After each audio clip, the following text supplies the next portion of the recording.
ថ្ងៃថ្មីក្នុងចំការរបស់នរិន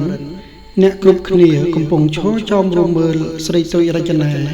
ដែលបង្ហាញខ្លួនក្នុងនាមជាកម្មករថ្មីប៉ុន្តែបើមើលតាមការតុបតែងខ្លួនគឺដូចជាមកបង្ហាញម៉ូដច្រើនជាង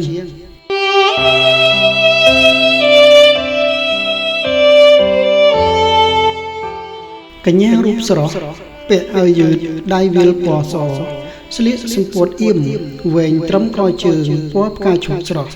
និងស្បែកជើងប៉ាតាពណ៌សកៃខ្ពស់មួយគូថែមទាំងមានមួកធំពណ៌ត្នោតនៅពីលើក្បាលទៀតផងនរិនលើកដៃច្បូនមុខខ្លួនឯងខណៈឈរសម្លឹងមើលរចនាតាំងពីក្បាលរហូតដល់ចុងជើងព្រោះរំខានចិត្តនឹងនាងតូចពេញត្មឹងហើយអ្នកកំឡោះច្រត់ចង្កេះនិយាយទៅកាន់នាងដោយសំឡេងកំណាចដូចសពដង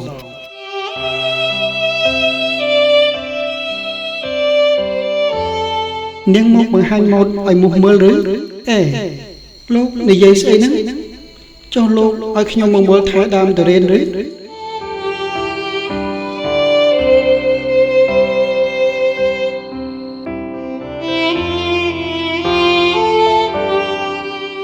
ល្អហើយ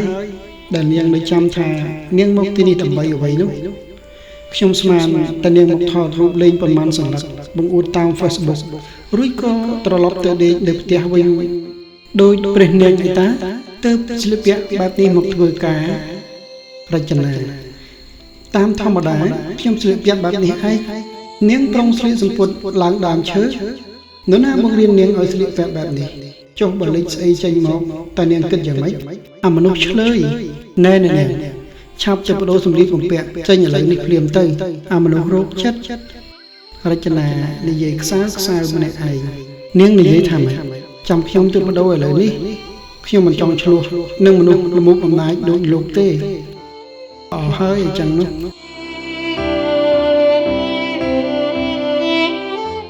រចនាត្រឡប់ទៅផ្ទះស្នាក់វិញដើម្បីបដូរសម្លៀកបំពាក់ថ្មីប្រហែល15នាទីក្រោយមកនាងក៏បានត្រឡប់មកចំការវិញទាំងទឹកមុខមិនរីកសោះក្នុងចិត្តរបស់រចនាកំពុងអោបភ្លើងកំហឹងស្ទើរផ្ទុះចេញមកក្រៅទៅហើយប៉ុន្តែនាងព្យាយាមលាក់ទុកដើម្បីកុំឲ្យកើតរឿងវែងឆ្ងាយព្រោះអនាគតសន្តាគាររបស់នាងគឺផ្ញើលើកណ្ដាប់ដៃរបស់នាងហើយនៅពេលដែលរចនាដើរមកដល់ចំការក៏ឃើញសាក់ឈររងចាំនាងនៅមុខផ្ទះរបស់នរិននាងក្រឡេកមើលឆ្វេងស្ដាំបន្តិចតែមិនឃើញអ្នកកំឡោះនៅក្បែរនេះឡើយសាក់ឃើញដូច្នេះក៏ប្រញាប់ទៅសួររចនាភ្លាម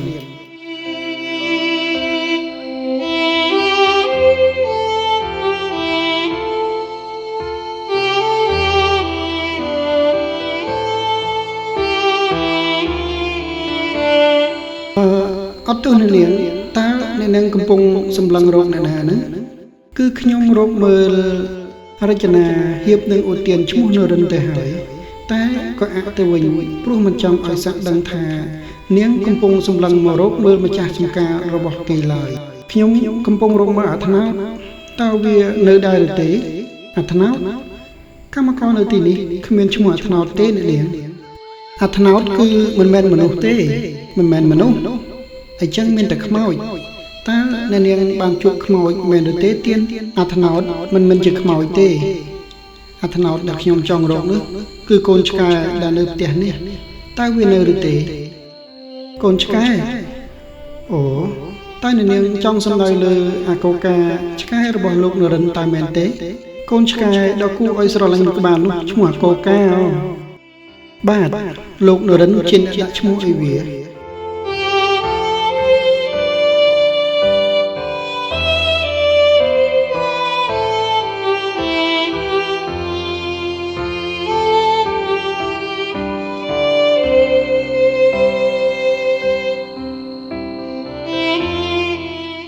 អាកូកាវាសំណាងណាស់ដែលបានជួបលោកនរិនកុំអីអ្នកនាងក៏មិនបានឃើញមុខវាមកដល់សប្តាហ៍ថ្ងៃនេះដែរតែហេតុអ្វីទៅគឺនៅពេលដែលខ្ញុំជួបវាដំបូងអាកូកាត្រូវគេដាក់ក្នុងទ្រុងដើម្បីយកទៅលក់ប៉ុន្តែសំណាងល្អដែលលោកនរិនឃើញទាន់ហើយបានទិញវាយកមកចិញ្ចឹមកុំអីវាត្រូវគេយកទៅក្លែមស្រាលថ្នាំតាំងពីពេលនឹងមកម្លេះរចនាស្ដាប់ឮការរៀបរាប់របស់ស័កហើយហាក់រន្ធត់ចិត្តយ៉ាងខ្លាំងនាងយកដៃមករឹតទ្រង់ខ្លួនឯងថ្នមព្រោះមនឹកស្មានទាល់តែសោះថាសូម្បីតែសត្វឆ្កែដ៏គួរឲ្យស្រឡាញ់បែបនេះក៏អាចក្លាយជាចំណីរបស់មនុស្សបានដែរពុទ្ធោអើយមនុស្សយើងអីក៏អាក្រក់ម្ល៉េះបរិភោគមាន់ទាជ្រូកគោមិនគ្រប់ទៀតឬទៅដល់ថ្នាក់សម្លាប់សត្វដែលស្មោះត្រង់នឹងម្ចាស់បែបនេះពេលដឹងបែបនេះខ្ញុំសែនសង្វេគនឹងមនុស្សទាំងអស់នោះណាព្រោះតែសេចក្តីស្រេកឃ្លានលែងដឹងថាអ្វីគួរអ្វីពុំគួរអស់ហើយពិតមែនហើយណានាងក្រោយពីជជែកគ្នាបានបន្តិចនេសាទក៏នាំរចនាទៅកន្លែងដែលនាងត្រូវធ្វើការនៅតាមផ្លូវក្នុងចំការមានដើមទុរេនជាច្រើនដែលដាំទម្រាបគ្នាជាជួរយ៉ាងមានរបៀបនៅតាមផ្លូវស័កបានរៀបរាប់អំពីវិធីថែទាំដើមទុរេនឲ្យរចនាស្ដាប់តែនាងហាក់មិនសូវចាប់អារម្មណ៍នឹងអ្នកពន្យល់ឡើយព្រោះនាងតូចកំពុងតែយកទូរស័ព្ទមកថតរូបលេងធ្វើមិនដឹង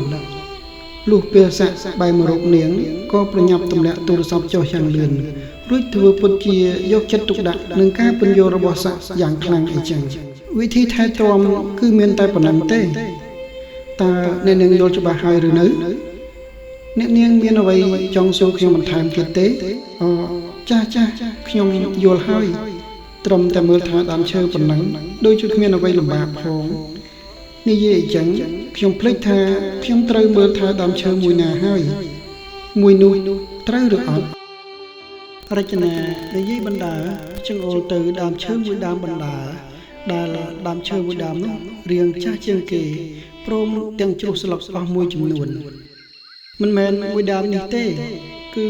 អាមួយនៅខាងក្រោយនោះអ្នកនាងការឆ្លើយតបមកវិញរបស់ស័កធ្វើឲ្យរចនាភ្ញាក់ផ្អើលស្ទើរដាច់ផ្ងាទៅហើយព្រោះដើមទុរេនដែលនាងត្រូវមើលថែគឺមានសភាពយ៉ាប់ជាងដើមទុរេនមុននឹងឆ្ងាយណាស់វាជាដើមដ៏ចាស់មួយដែលស្លឹកជ្រុះអស់រលីងសល់តែមែកខណៈដែលដើមមើលទៅខ្សោះទឹករោគតែថ្ងៃដួលរលំប៉ុណ្ណោះ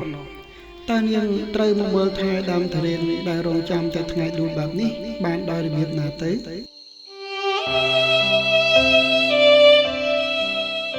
ប្រកាសហើយឬថាដើមឈើនេះវាសល់តែស្លឹកមួយសន្លឹកតែប៉ុណ្ណោះបាទគឺដើមឈើមួយដើមនេះហើយអ្នកនាងប៉ុន្តែដើមមួយនេះរងចាំតែថ្ងៃដួលហ្នឹងតើខ្ញុំអាចមើលថែវាបានយ៉ាងម៉េចទៅលោកនរិនផ្ដាំមកថា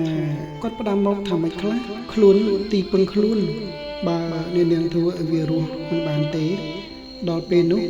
សន្តាគាររបស់អ្នកនាងក៏មិនអាចសាងសង់បន្តទៀតបានដែរ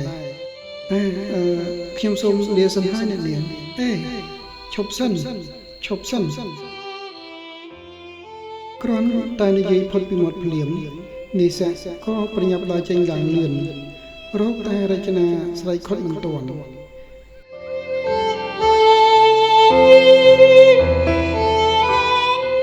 នាងក្រមុំឈរជាប់ចង្កេះហើយសម្លឹងមើលដើមទុរេនដោយទឹកមុខអស់សង្ឃឹមតើខ្ញុំគួរមើលថែឯងដោយរបៀបណាទៅដើមទុរេនអើយតើឯងអាចជួយប្រាប់ខ្ញុំបានឬទេ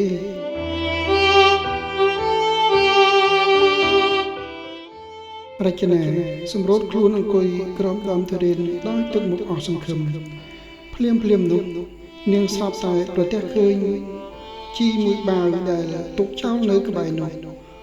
ពន្លឺមួយក៏បានលេចឡើងនៅក្នុងខួរក្បាលរបស់នាងមួយរំពេចត្រូវហើយដើមឈើត្រូវការជីរចនាអើយឯងមិនក៏ឆ្លាតខ្លាំងម្ល៉េះរចនាស្ទុះក្រោកឡើងហើយរត់ទៅអូសជីមួយបាវនោះមកចាក់ជុំវិញគល់រួចក៏ស្រវេស្រវាយកចបជីដាក់សាក់ទុកឲ្យនាងនៅក្បែរនោះមកកាយដីដើម្បីដាក់កប់ជីឲ្យបានស្អាត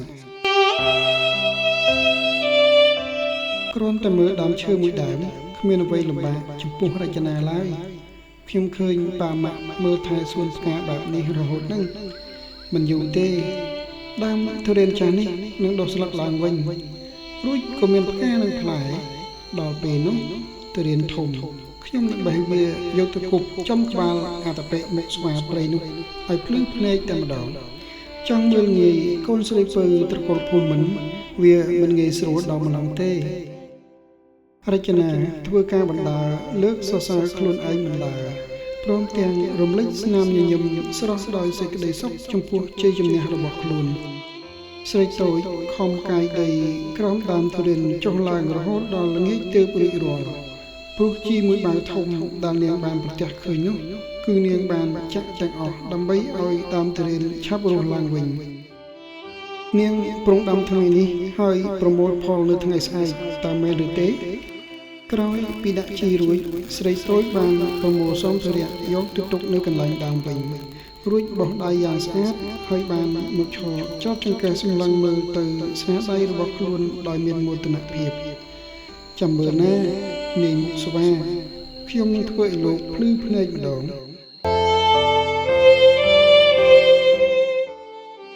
រចនាបានត្រឡប់ទៅផ្ទះស្នាក់របស់នាងវិញដើម្បីសម្អាតកាយដែលប្រឡាក់មុននឹងទទួលទានអាហារពេលល្ងាចហើយចូលសម្រាកបើមើលទៅសភាពរបស់នាងនៅពេលនេះប្រហែលជាហត់ខ្លាំងណាស់ហើយទើបតែដាក់ខ្លួនលើពូកភ្លាមនាងក៏កេងលក់ផ្លែតតាំងពីក្បាលប្រលប់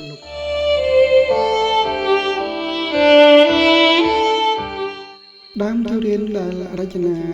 ដាក់ជីកាលពីម្សិលមិញក៏ចាប់ផ្ដើមដុះពន្លកស្លឹកឡើងបៃតងខ្ចីពេញមេឃបន្ទាប់មកវាក៏កើតជាផ្កានិងកើតជាផ្លែដោយអភិនិហាស្ទើរមិនគួរឲ្យជឿកម្មករគ្រប់គ្នាចង់រួមមើលដើមទុរេនដោយចំហមាត់នរិនដែលដើរចូលមកតាមក្រោយក៏ដកកចំហមាត់ដោយភាពភ្ញាក់ផ្អើលទៅនិយាយមិនចេញដូចគ្នាក្រោយពីបានឃើញដើមទុរេនដែលជ្រុះស្លឹកសឹងតែទាំងអស់តែបែរជាអាចរស់រានឡើងវិញបាននៅថ្ងៃថ្មីអ្នកកំឡោះងាកទៅមើលរចនាដែលកំពុងញញឹមចំអកចេញធ្មេញសស្ងាច់ដាក់ខ្លួនភ្លាមនោះនរិននិងអ្នកគ្រប់គ្នាក៏លុតជង្គង់ក្រឹបទៅលើដីរួចអោនគោរពរចនាប្រៀបដូចអាទិទេពខណៈដែលស្រីទូចកំពុងឈរនៅចំកណ្ដាលវងមនុស្សហើយអោបដៃសើចលឺដូចខ្មោចចូលប៉ុន្តែមិនបានប្រមាណវិនាទីផងរឿងដែលនឹកស្មានមិនដល់មួយទៀតក៏បានកើតឡើងស្រីតូចរមៀលធ្លាក់ពីលើគ្រែមួយទំហឹងរហូតស្រែកយ៉ាយដោយភាពឈឺចាប់និងបានភ្ញាក់ពីយល់សពភ្លាម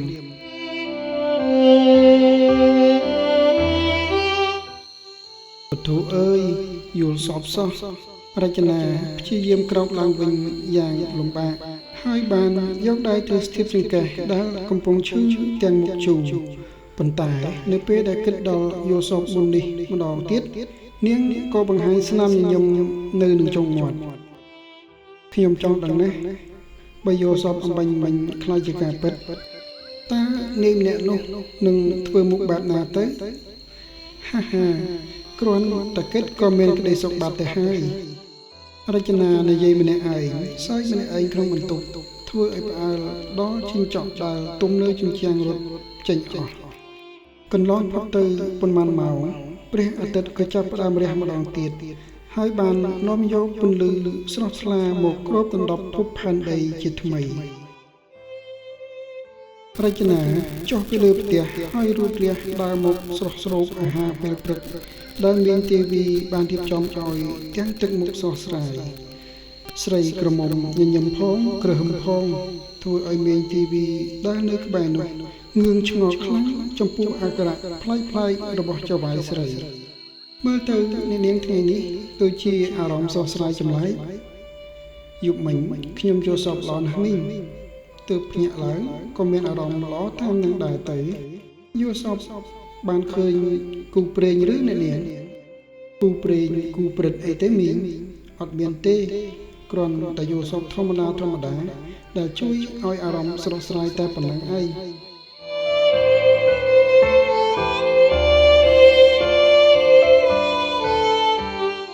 រចនាញញឹមចុងមាត់នៅពេលរលឹកដល់ទឹកមុខរបស់នរិននៅក្នុងយល់សពរបស់នាងរួចក៏ចាប់ផ្ដើមសាច់កិច្ចកតែម្នាក់ឯងឯមេងទេវីក៏លួចសើចតាមចៅហ្វាយស្រីដែរទាំងមិនបានដឹងថាចៅហ្វាយធូចរបស់ខ្លួនកំពុងគិតអ្វីឡើយ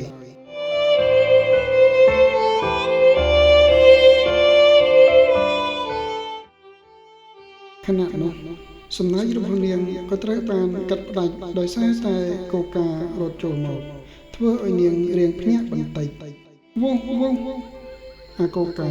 គ្រាន់តែឃើញរចនាភ្លាមក៏ស្រាប់តែព្រោះយកហាក់ដូចជាចង់ប្រាប់រឿងអ្វីម្យ៉ាងដល់នាងមីងវីវីនិងរចនាបានត្រឹមតែធ្វើភ្នែកភ្លឺព្រោះមិនយល់ភាសាសត្វតើឯងកើតអ្វីនឹងអាកូកាវាឃ្លានតិចដឹងនាងវង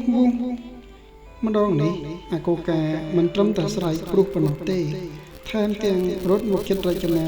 នឹងបានខំទាញចុងអាវរបស់នាងហើយក៏រត់ចេញទៅក្រៅបាត់ទៅ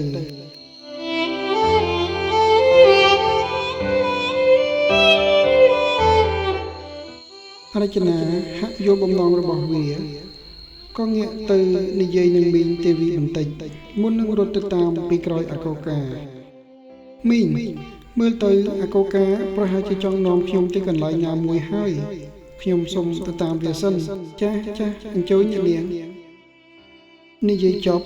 រចនាក៏រត់ទៅតាមអាកូកាភ្លាមតាមពិតទៅអាកូកាមិនបាននាំរចនាទៅកន្លែងណាផ្សេងក្រៅពីចំការរបស់នរិនឡើយគ្រាន់តែចូលទៅដល់ចំការភ្លាមរចនាឃើញកម្មករជាច្រើនកំពុងចំរំមើលដើមទុរេនដែលនាងបានថែទាំកាលពីម្សិលមិញរូបភាពបែបនេះធ្វើឲ្យរចនាគិតដល់យល់សពកាលពីយប់ស្នាមញញឹមក៏លេចឡើងលើផ្ទៃមុខរបស់នាងសាជាថ្មីឬមួយក៏យល់សពកាលពីយប់មិញខ្លាចជាការពិតមែនកុំប្រាប់ឲ្យសោះថាដើមឈើដែលជិតងាប់កាលពីម្សិលមិញនឹងពិតជាដុះស្លឹកឡើងវិញដោយយល់សពរបស់ខ្ញុំមែនណាភ្លាមនោះនរិនក៏បានបង្ហាញខ្លួនឡើងក្នុងចំណោមវងមនុស្សនៅពេលឃើញវត្តមានតួអង្គសំខាន់បែបនេះរចនាក៏លួចសើចបន្តិចព្រោះទឹកមុខរបស់នាយនៅពេលនេះមិនខុសពីក្នុងយល់សពកាលពីយប់មិញឡើយគឺកំពុងដកកចំហមាត់ធំស្ទើរតែអាចដាក់អាកូកាចូលបានទៅហើយ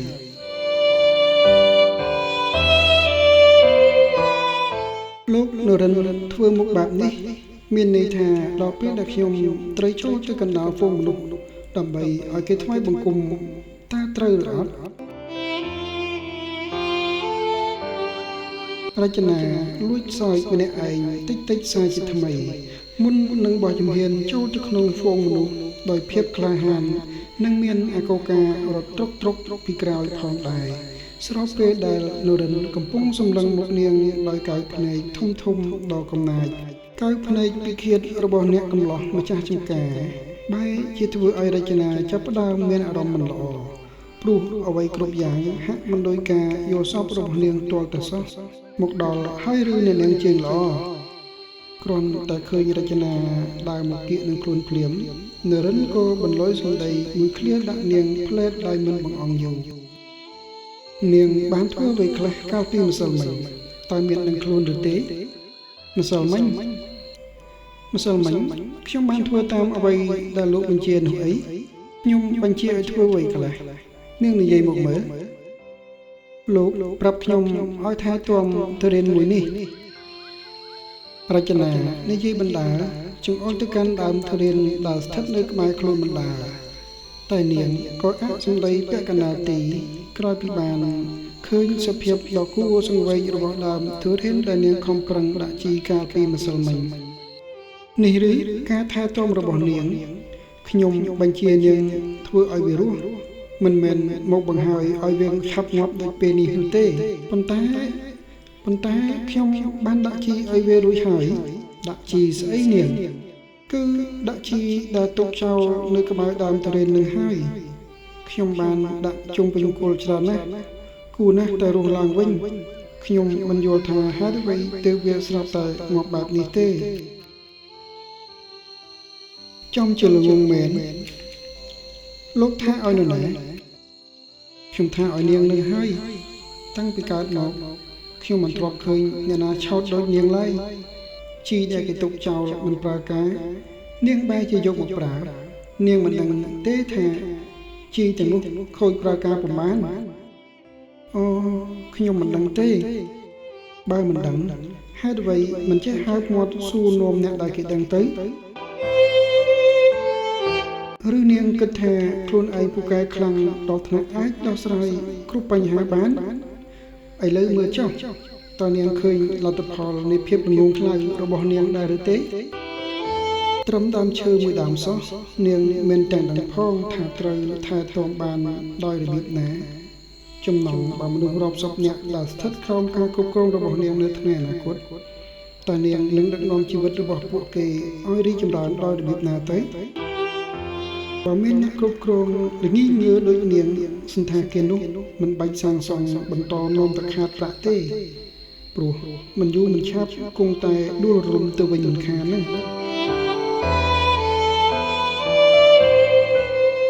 រចនាស្ងាត់មាត់ឈឹងដូចគីចុកហើយអោនមកចុះនឹងត្រូវបង្ខំចិត្តខំមាត់ទទួលស្ដាប់នៅពាក្យគំរោះគំរើយរបស់នរិនដោយគ្មានអ្វីប្រកែកសូម្បីតែបន្តិចសោះតាំងពីកើតមកនេះជាលើកទី1ហើយដែលនាងត្រូវបានគេស្ដីបន្ទោសដោយសម្ដីខ្លាំងនៅកណ្ដាលចំណោមមនុស្សច្រើនបែបនេះដែលធ្វើឲ្យនាងលំបាកទប់ទឹកភ្នែកខ្លួនឯងបានខ្លាំងណាស់ដើមទុរេននេះងាប់បាត់ទៅហើយនាងក៏គ្មានភារកិច្ចអ្វីនៅទីនេះទៀតដែរឆាប់ចេញពីចំការរបស់ខ្ញុំឲ្យលឿនក្រោយពីបញ្ចប់ប្រយោគចុងក្រោយរបស់ខ្លួនរួចនរិនក៏បានចាក់ចេញពីបាត់ឯអ្នកផ្សេងទៀតក៏ដើរចេញម្ដងម្នាក់ដោយទុកឲ្យរចនានៅឈរស្ងៀមតែម្នាក់ឯងពីមុខដើមទុរេនដែលងាប់បាត់ទៅហើយ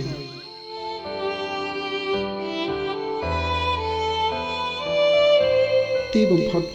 ទឹកភ្នែកដែលរចនាខំប្រឹងទប់យ៉ាងលំបាកក៏ត្រូវសម្រក់ចុះមកហើយដិតដាមពេញផែនផ្ទាល់ដ៏ទន់រលោងរបស់ស្រីតូចរចនាសម្រត់ខ្លួនចុះហើយផ្អែកខ្នងទៅលើដើមទុរេនដែលងាប់នោះ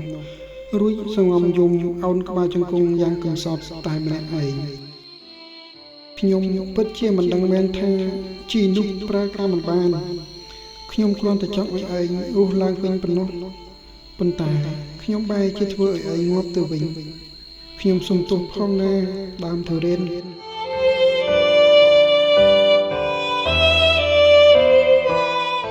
រចនាស្រែកយំខ្លាំងព្រោះនាងពិតជាអស់សង្ឃឹមខ្លាំងណាស់ចំពោះខ្លួនឯងពេលឃើញរចនាជ្រោះយំបែបនេះអាកូកាក៏មិនទៅណានឹងគេដែរក៏បានដើរមកអង្គុយនៅក្បែរនាងព្រមទាំងប្តីក្បាលជាប់នឹងជើងរបស់នាងហាក់ក្នុងន័យលួងលោមស្រីតូចឲ្យមានអារម្មណ៍ល្អឡើងវិញរចនាបានជូនដៃទៅអោបអាកូកាទាំងទឹកភ្នែកយំអណ្ដែតអណ្ដកព្រោះនៅពេលនេះមានតែឆ្កែតូចប៉ុណ្ណោះដែលយល់ចិត្តរបស់នាងអាកូកាតើឯងគិតថាខ្ញុំពិតជាល្ងងដោយម្ចាស់ឯងនិយាយមែនឬទេត្រូវហើយម្ចាស់ឯងនិយាយមិនខុសទេខ្ញុំពិតជាល្ងងមែនគ្រាន់តែដើមឈើមួយដើមក៏មើលថាទៅមិនបានផងខ្ញុំមិនស័ក្តិសមនឹងទៅគ្រប់គ្រងអ្នកណាឡើយរចនានិយាយបណ្ដាហូរទឹកភ្នែកបណ្ដាធ្វើឲ្យមនុស្សម្នាក់ដែលកំពុងពួនស្ដាប់នៅពីក្រោយដើមទុរេនដ៏ធំមួយដើមទៀតរំជើបរំជួលចិត្តហើយកើតចិត្តអាណិតនាងតូចមួយរំពេច